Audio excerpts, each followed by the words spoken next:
Take it away. After you, sir. Tile running, really dumb. Flipping houses, that's my day job. My name is Derek Braun. I do dispositions and acquisitions for us. Kyle runs our flips. I do not currently own anything, but I'm looking, so if you're selling, let me know. A little bit about our company. Hometeam Solutions is kind of the main overarching company. Discover Investments is what we do our wholesales through.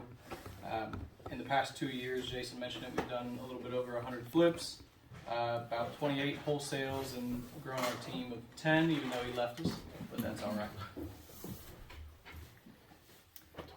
Just a little bit of what we'll talk about today, how to evaluate properties and how to manage contractors and estimate rehabs. When it comes time to list, and then of course the other kind of flipping, which we'll get to, but I'll keep that brief. And feel free to stop me or ask any questions in the middle of it. But seems like this slide is maybe a little irrelevant after we've gone through. I guess I'll read through it anyway. ARV, what's it worth when it's done? MAO, the maximum allowable offer. I think DOM is hopefully easy. Days on market and a wholetail. Does anybody not know what a wholetail is or never heard that before? Awesome. And I hope we all know what comps are. Starting out, this is what we look at first, is everything on the left side. So kind of the basics, the style of home, beds, baths. Year built is a big one that seemingly people miss somehow, but it happens. Lot size doesn't always make a huge difference, but school district definitely will. And some of the more in-depth stuff, obviously the condition, the layout, have they taken out walls? Is it opened up or is it super weird and choppy and closed in? Amenities I like to think of as, do you have a deck? Do you have a nice patio out back? Stuff like that. And listing timeline and market. So are you going to list it in the middle of spring when everything's moving quickly and there's a million people looking, or are you going to list it on December 24th? And obviously now, over the last couple months, we've all seen what the market has done and all of that. But the intangibles is kind of a big one for us. We think about that as like, does our house back up to railroad tracks? Is there, people love exposed brick, stuff like that. Sort of what you think of when you're buying a house for yourself and you want to see what you want to see. Does anybody shy away from age? You do? Yeah. What's your cutoff? 1950. Hey, same as ours. Oh yeah, that's a big one. Of course, obviously you get into the older homes and budgets tend to grow once you start really digging into it. So after you know your house, we want to know our true comps. We don't want to just see something within, X amount of square feet or a certain percentage. We want to start just solely looking at the same style of homes. And after that, we will use natural dividers, so we won't cross any main roads, no waterways. If you're on this side of the golf course, stay on this side of the golf course, stuff like that. And finding a target property, we do this with every house that we buy. So we will go through and we will see what is every level of it. So if we can wholesale it, what's that going to be worth? If we can just put in 10 or 15 or 20 grand, what's that going to look like? And then what's our profit going to look like when we put in 45 or 50 or 60? So we always look for a target property to match. We don't want to over improve something or be better than everything in the neighborhood, because that's when numbers get really hard to predict. Even though sometimes you kind of have to with certain things, all the comps are basic old kitchen cabinets, but yours are just beat to hell, and you don't really have a choice. And obviously days on market and active listings. So I like to use our Marion Village property that you might know about. This one, it sat on the market for 6, 7, 8 months, something like that. Yeah. And the issue there was there were like 15 other active houses around it. So our second floor was like really short. The ceiling was super short. And we think that that's why that one didn't sell. Is when you go into a house as a homeowner and you see, or a home buyer, I guess, and you see something you don't like and there's 13 other listings that you can walk to, then that one you're going to forget about, and then next week there's 10 more, and it just snowballs. And I have found it's really easy to justify your numbers. So I think the best way to put that into words is a 3-bedroom that sold for 100, but you see 2 bedrooms that are selling for 110, 120. If ours is a 3-bedroom, we're not going to say, well, you know what, we've got another bedroom, we're going to be better than that 2-bedroom, and then you're the most expensive house in the neighborhood. We're going to stick with the comps. We're going to stick with what we can find. Is it actually a comparable house? This is a perfect example that fell in my lap Tuesday. A guy sent me this. He said, hey, what are your thoughts? He's looking to get into flipping. And so this thing is actually currently for sale by owner on Zillow. It was listed as a 3-1, 2,500 square feet, built in 1919, and they called it a multifamily. And the first thing I did was I went to the auditor's site and found out that that photo was 3 or 4 auditors' photos ago, back in 2014, and that's what it looks like today. And it's not a multifamily. It's a 2-bed, 1,000 square feet with like a carriage house in the back. I don't know if it used to be a garage or what. But it's obviously completely different. So, you know, if he had spent all his time running his numbers and calling contractors and trying to schedule walkthroughs and go through that without doing just a little bit more digging, then he may have wasted a whole bunch of time. This thing is on Jenkins, by the way, if anybody's looking for a buy and hold with a house in the back. I didn't actually run any full comps, just kind of gave them a, you know, I don't 100% know what that one would be worth. Typically, I guess I won't spend too much time on that, but something like that, we don't really want to flip that. You know, maybe you can turn it back into a garage, but that's really going to lower your buyer pool of somebody that's looking for a 1-bedroom apartment that's in their backyard. This, just I guess even digging a little bit deeper, this one was right on the corner of Parsons, so we talk about using natural dividers. Main roads, I think a lot of us know about the whole east side versus west side of Parsons, and I think this just puts a perfect example. If you were to, you know, pull comps within, you know, a half a mile distance or even a quarter mile, you cross Parsons and you're going to see between 380 and 330, and the top one, that 380, was a 211 that was about, I think it was about 1,100 square feet. So right there, you're trying to find a target property, and that's the one you're going to go for, when in reality, you stay on your side of Parsons, and the absolute best, and I just pulled, you know, the quick 5 highest numbers, you know, you're seeing $100,000 difference. And I don't think that 278 was a 2-bedroom. But just kind of the perfect example of knowing your property and knowing your numbers and what that needs to look like. This is how the formula that we use. I think it's pretty popular. People will do like a 75% of ARV or 70% minus repairs. We want to look at it a little more in depth. So we want to figure out, we don't really care about a percentage return of investment. We want to know, what are we going to make when it's done? So we go 92% of the ARV. So we think, you know, when you list it, 3% to the buyer's agent, 3% to the seller, 2% for closing. Then we're going to take out holding costs, so anything to do with funding and hard money or whatever, however long, you know, the payments we need to make on that. Obviously, you subtract your rehab, and then minimum acceptable profit is, honestly, that just depends on who you are and what you want. We want to make 35 on anything. I know, like Bob, for example, will do a little bit less with a lot more in work. You know, it's just kind of to each their own. You know, what are you looking for? And of course, Leo throwing fun coupons is always good. I'll let Kyle talk a little bit more about condition. Yeah, I mean, obviously this is the major part when you're evaluating these properties. There's just some things you can't miss. I'm sure you all heard horror stories. I hope you didn't have any of your own, but mechanicals, foundation issues, roofing, like these things, you have to know your property. If it's gonna get replaced, hopefully you budgeted for it.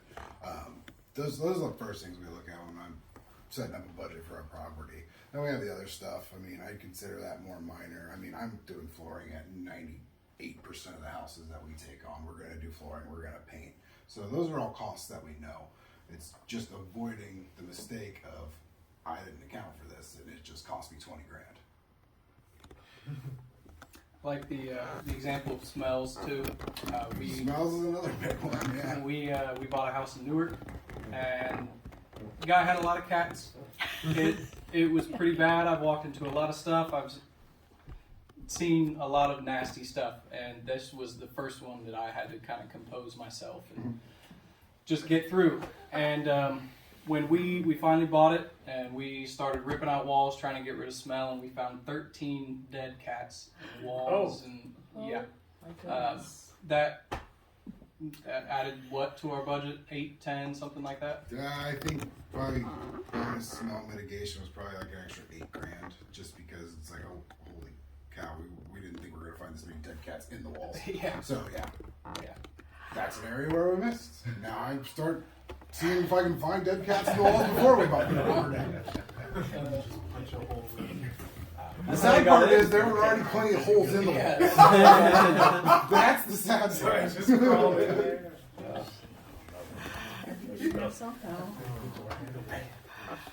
This is just kind of as we're first looking at a property and analyzing. This is before we're even going to think about putting an offer in. This is just something like our acquisitions team will use, or any of it that works with us will use when they're analyzing property. This is our normal costs.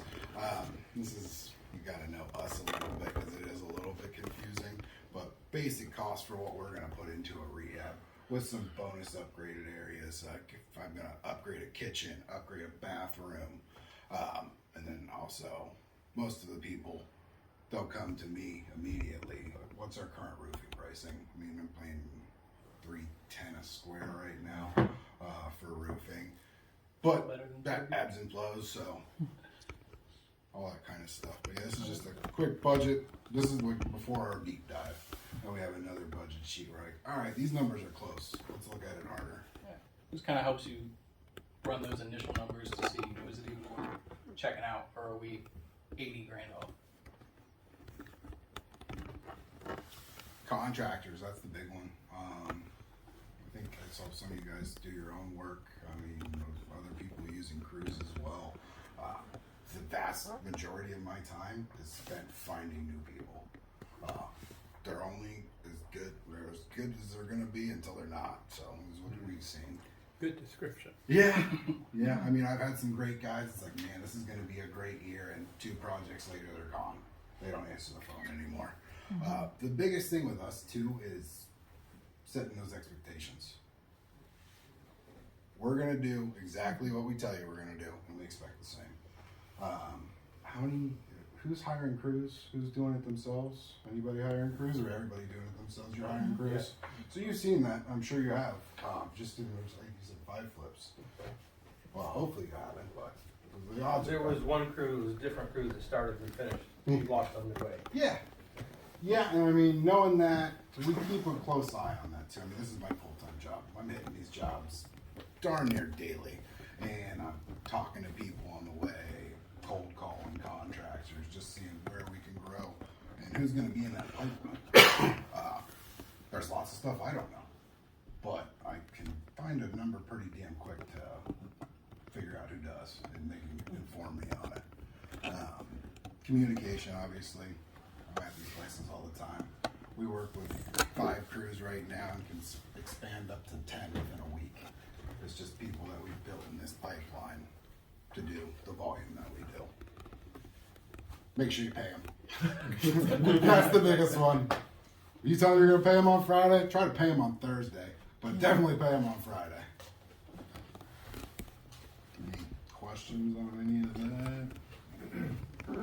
And your budget, how do you budget for all the middle ground stuff, the stuff that you don't really, like you budget for lights, how much drywall, things like that, but like then you're not like budgeting for the mud and like the plaster, the screws, like the money that you're gonna have to repay the contractor for materials, do you have like a buffer in the spreadsheet? Yeah, so in my deeper dive budget, I've got I usually use flat rates. I know if a home's gonna be 1,500 square feet based on this work that we're gonna do there, I know about how much they're gonna spend on mud and setting materials, and it's all included in my budget. Okay. So you need experience. It helps. But before you have experience, it's good to have somebody that But maybe a contractor that is breaking that stuff down for you. Yes, absolutely, and that's like the big part of my job is calling these guys. So I might call 10 guys in a row and ask them the exact same question. We're gonna do 400 square feet of drywall. How much mud are you gonna use? So if they've been doing it for a while and drywall is what they do, they're gonna give you a pretty good number.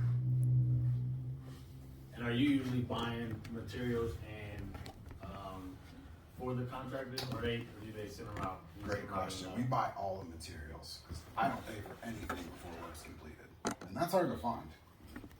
But we pay for nothing up front. They get paid on completion. And that's the other thing I said. Tell them you're going to pay them on Friday, pay them on Thursday if they're doing a good job. So yeah, we'll pay everything, any materials they need.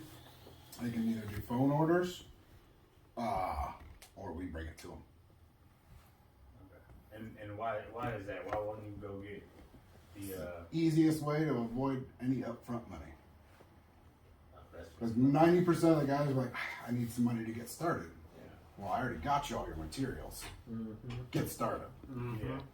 And then that guy never shows up again. Or then never Yeah, I mean, Oh, yeah, we okay. see horror stories all the time. I'll talk to people who's like, I gave the guy a $5,000 deposit to get started, and I can't get a hold of him. Now they're out of business. Yeah, yeah. Yeah. Yes, you got to be real careful. I mean, I still don't.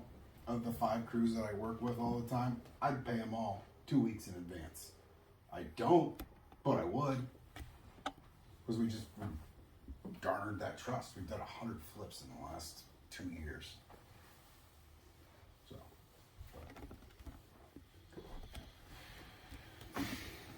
So when it comes time to list it, Kyle's Punch gonna list.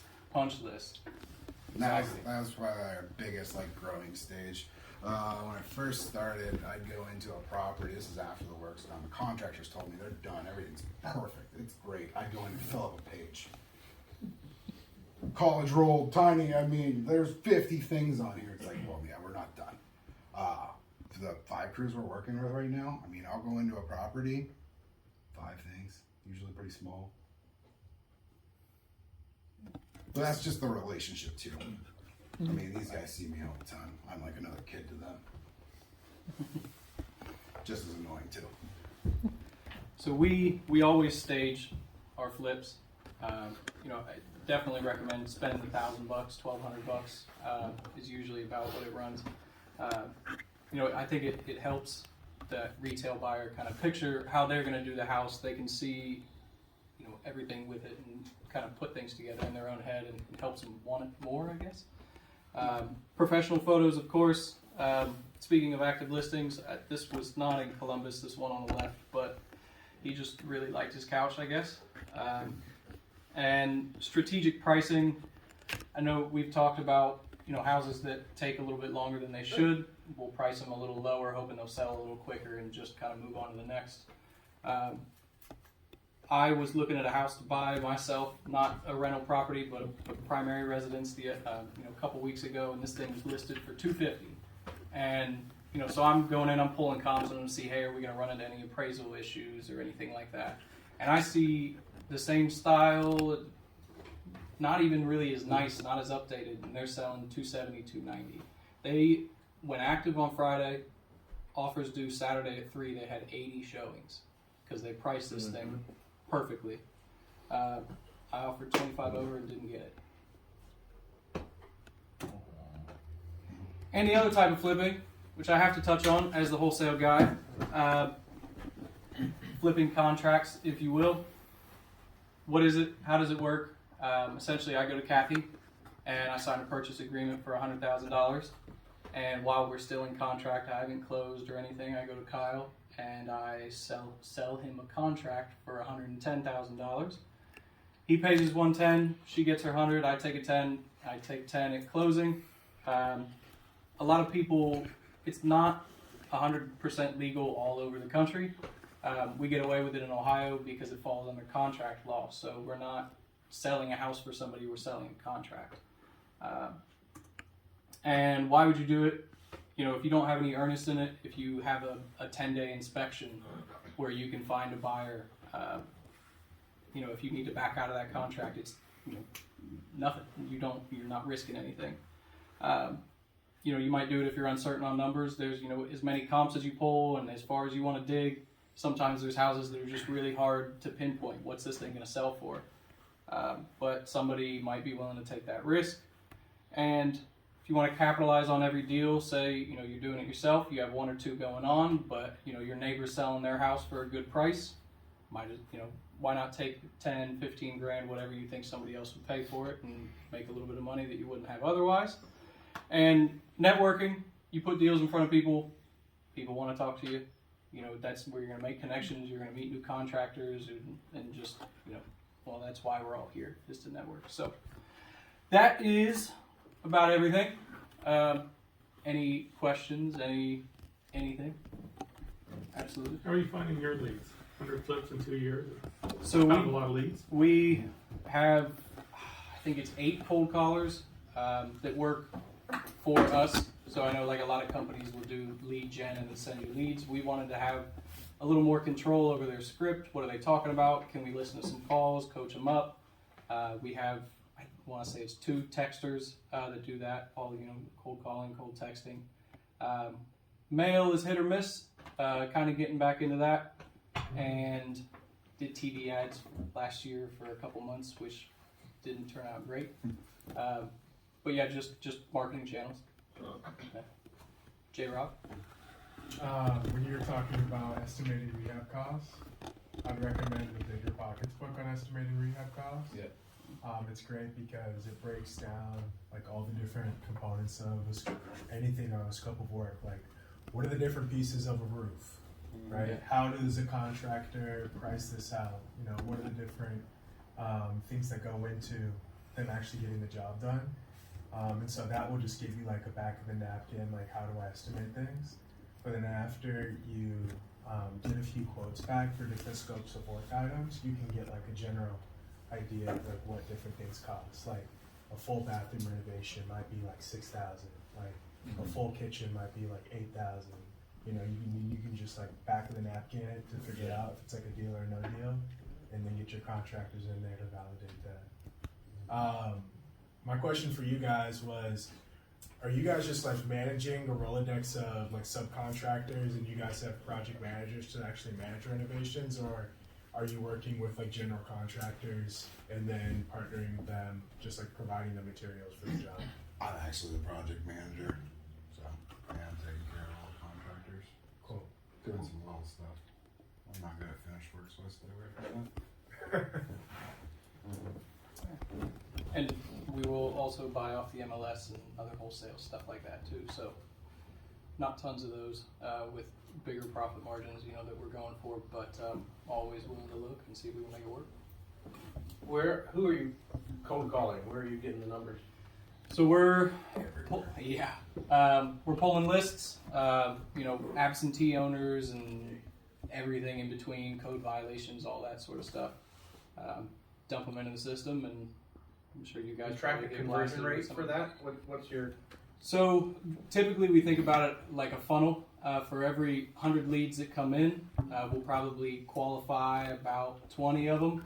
I think we'll go to about 10 appointments, and out of those 10 appointments, we'll see about 2 contracts. Those aren't exact numbers, but that's kind of how we've seen it happen. Cool.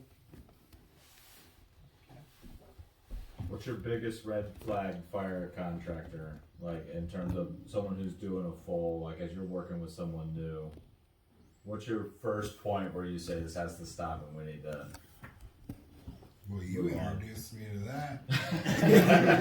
Well, I'm just wondering, like since you've done so many sins too, because, and you're clearly much better at that than I am.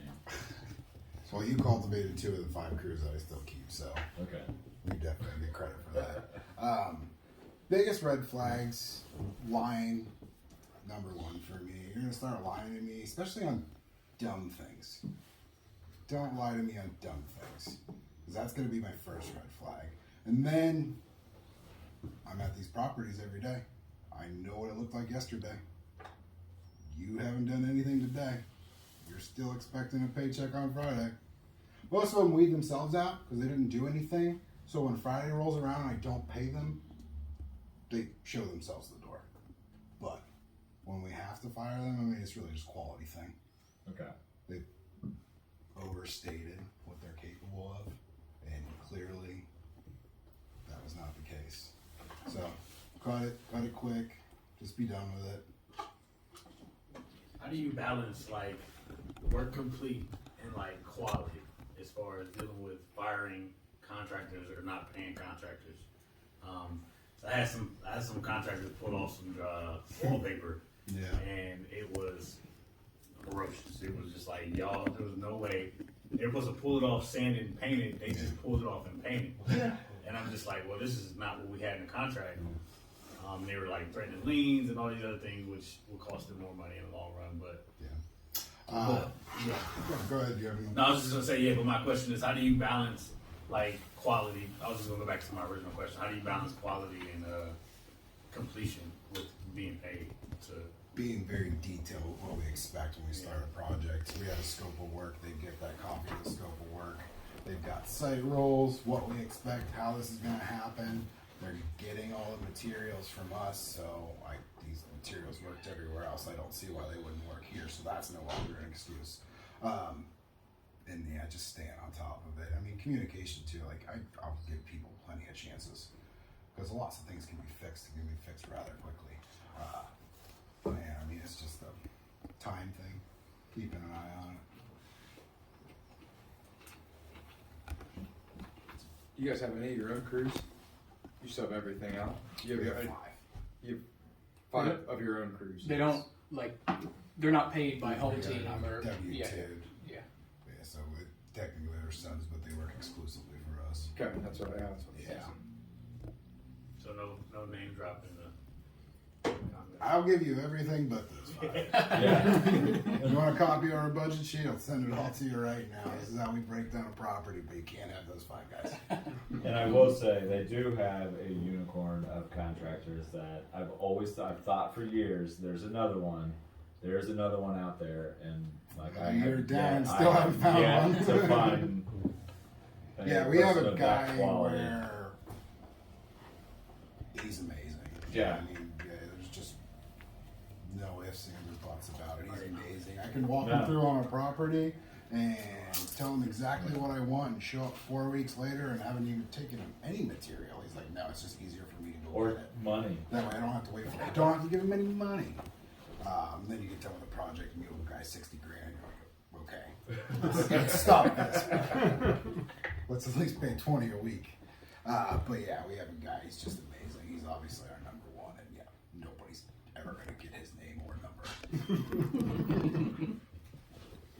Keep those close to. But we also keep him busy too. So those guys, those 5 crews that we have, like, they don't have to look for work.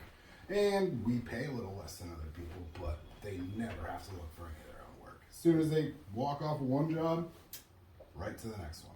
And they know they're going to get paid They know they're gonna get paid. That's the most important part. on Yeah, Thursday. On Thursday. Yeah. Tell them Friday, pay them on Thursday. Are you splitting crews for one job? Like, for example, are you, I mean, it sounds like it would be more efficient to have, plumbers over on these 3 houses and then electricians on their houses.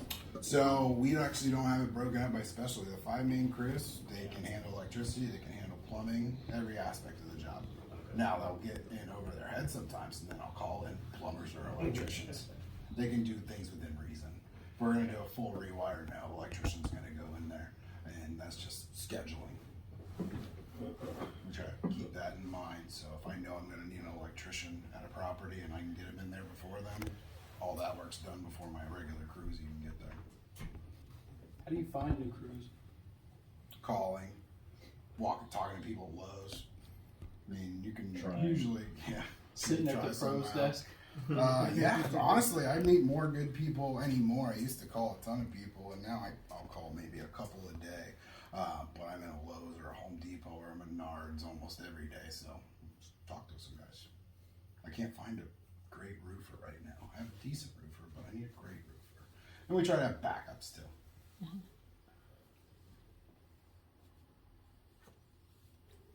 Cool. Yeah. This is for Derek. So Derek, you've been a part of so many deals, and you say you're still looking for your first. Yep. You know, what really is, do you think is holding you back from getting that first property? The being 1099 hurt for a while. Yeah. And then now I think it's just building that capital, and you know I want to buy and hold. That's sort of the goal. You know I think that when I get into it, if I'm working on a house, that when it's done, it's makes more sense to sell it and make 30, 40, 50, whatever. I think I would definitely consider